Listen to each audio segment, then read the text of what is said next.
Hoje no programa 9 Minutos nós damos sequência à conversa com o secretário de Segurança Pública do Espírito Santo, Rodney Miranda. Secretário, o senhor, no programa de ontem, o senhor fez algumas reflexões e nós estamos precisando muito mais do que ações pontuais, de fato, uma reflexão sobre as razões de fundo, né, desse processo da violência. Quer dizer, a gente já sabe, primeiro que ele é universal hoje, ele tem muito a ver com a perda de referências nossas, de valores. Agora tem uma coisa que me parece muito no cerne disso tudo. Nossa sociedade continua insistindo em transferir para o Estado, talvez, atribuições que seriam dela, correto? E nisso a gente vem centrado muito a questão do individualismo, mas não só no que diz respeito à segurança, não. Nós temos que produzir algumas discussões aqui a respeito do funcionamento da cidade, né? E uma reflexão que se nos coloca é o seguinte: a cidade foi feita para gente e para carro. Que a gente descobre que a cidade está sendo feita para carro. Aí você percebe numa cidade, numa rua entupida de carro, uma pessoa dentro de cada carro.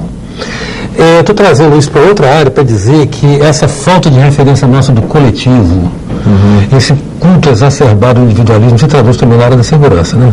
Se eu puder ter um guarda na minha rua, eu não quero saber o que está acontecendo nas outras ruas. Exato. Se eu tiver um policial lá, eu vou me preocupar com outras coisas menos com segurança. Por quê? Porque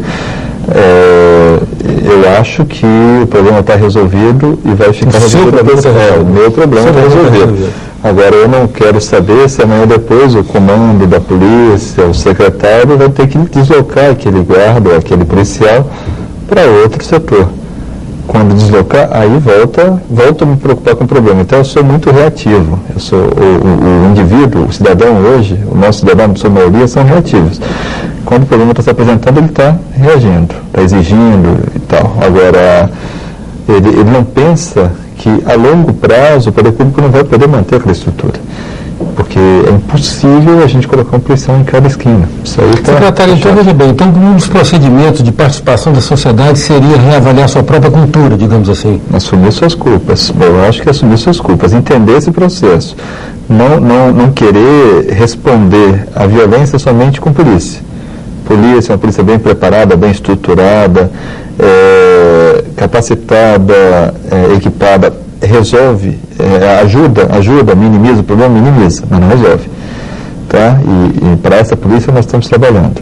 Agora, nós temos que frear, brecar a verdadeira fábrica de criminosos que nós temos hoje na sociedade, cuja demanda é muito maior que a nossa capacidade de preveni-los ou de reprimi-los. Você deu esse exemplo dos carros, eu lembrei de um exemplo interessante. Eu tive a oportunidade de visitar a experiência de Bogotá, na Colômbia, e lá eles fizeram um transporte público que eles denominaram de Transmilênio, que não é nada mais, nada menos que aquele transporte de ônibus que foi criado na década de 90 em Curitiba, final da década de 80, acho que era o prefeito, acho que era Jaime Lerner, alguém nesse sentido, e que lá foi abandonado por questões políticas. Então eles copiaram aquele modelo, os técnicos lá me falaram, e a gente nota que eles foram abrindo rua pelo Transmilênio. E daí eu falei, como é que vocês conseguiram? Se não tiveram reação dos motoristas? Eu falei assim, não, nós priorizamos o coletivo. Então nós apertamos os carros.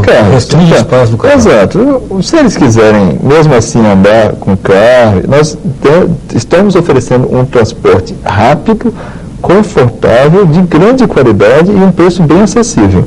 Se ele preferir o carro dele, vai ter que enfrentar congestionamento e os riscos desse processo. Né?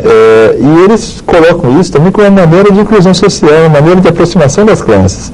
Que à medida que a pessoa que tem mais posses solta seu carro e senta de uma pessoa que não tem posse, que só tem aquela alternativa. Integra mais, né? Exatamente. Então, são ideias simples, porém inteligentes, que vêm nesse sentido da coletividade. Eu falei hoje falei esses dias até numa palestra, numa apresentação, que eu não conheço nenhum sistema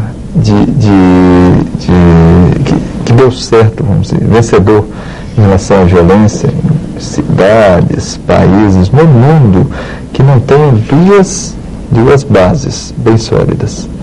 Primeira, alguma medida restritiva de direitos de alguns em benefício da coletividade. Da coletividade. Isso aí toque de recolher, esse negócio do Transmilênio, lei seca, etc, etc, etc. A gente pode restrição para ambientes para menores, etc. Então, que fira o interesse de alguns em benefício da coletividade. E a outra, a participação intensiva do município. Tá? O município é que está próximo do problema. Onde a pessoa vive, né? Exato. E aí eu digo, o poder municipal está próximo do problema, está ouvindo o problema, está sentindo o problema. Tem uma participação importante. Nesses últimos meses eu tive a oportunidade de trabalhar na prefeitura de Caruaru, no interior de Pernambuco, na oeste de Pernambuco. E lá eu consegui, de alguma forma, transpor do discurso para a prática isso que eu estou te falando. E com bons resultados, até de forma surpreendente nos primeiros meses. E para isso, o governador Paulo Artung, o vice Ricardo Ferraz, tem trabalhado, tem conversado, tem trazido os prefeitos aqui da região metropolitana inicialmente, para o resto do estado, para essa luta, especialmente na prevenção. Agora, o senhor falou uma coisa aí, secretário, que eu traduziria de outra maneira, da maneira mais, digamos, mais popular. Não tem jeito de fazer o omelete sem quebrar os ovos. Essa questão da questão restritiva de direito de algumas minorias. Eu vou colocar uma questão que já foi motivo de discussão na sua passagem anterior, a questão do fechamento dos bares. Isso. Olha bem, claro que ela não se pretende com isso que ela seja uma solução estruturante, né? Exato. Ela pode ser uma solução conjuntural, mas a questão fundamental é que onde ela foi aplicada, ela funcionou, né? Exatamente. Por que essa discussão, esse escrúpulo com relação ao direito da suposta minoria, se isso vai favorecer a grande maioria? Eu acho que eu coloco uma palavra para responder isso. Desconhecimento. Desconhecimento. Às vezes a pessoa fala sem se informar primeiro. Em Pernambuco, na nossa gestão lá, ela aprovou, a Assembleia aprovou e o governador sancionou uma lei que eu achei muito inteligente. O que ela fez? Ela foca na proteção à vida. Então, foca nos crimes contra a vida.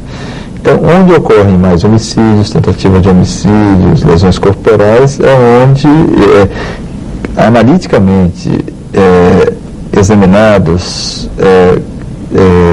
estatisticamente examinados, são os locais em que nós, Poder Executivo, podemos fazer vigorar a lei. Tomar uma decisão restritiva. Exatamente.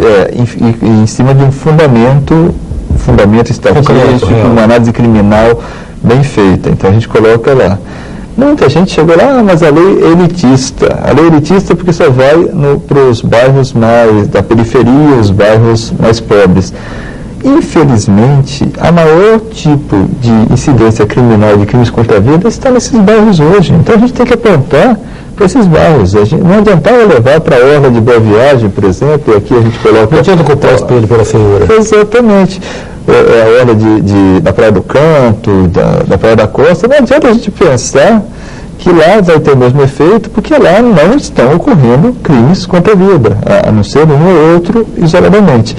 E lá nós explicamos dessa mesma maneira. Mas daí, questão política, fala daqui, fala de lá, o governo atual resolveu suspender a execução da lei. Tá? O colega que está lá, o governador, tomaram essa decisão. Não sei se por essa razão ou não, Eustáquio, mas nós tivemos em janeiro, isso na mídia, né, colocado na mídia lá, janeiro, mês de maior número de homicídios da história de Pernambuco. Quer dizer, tem ligação? Não sei. E a gente não vai nunca saber. Por quê? Porque o primeiro ato do novo governo foi suspender. Então, reforçou mais ainda a nossa tese de que é uma medida interessante, é uma medida importante. Em 9 minutos hoje nós estamos conversando com o secretário de Segurança, Rodney Miranda. Nós voltamos já.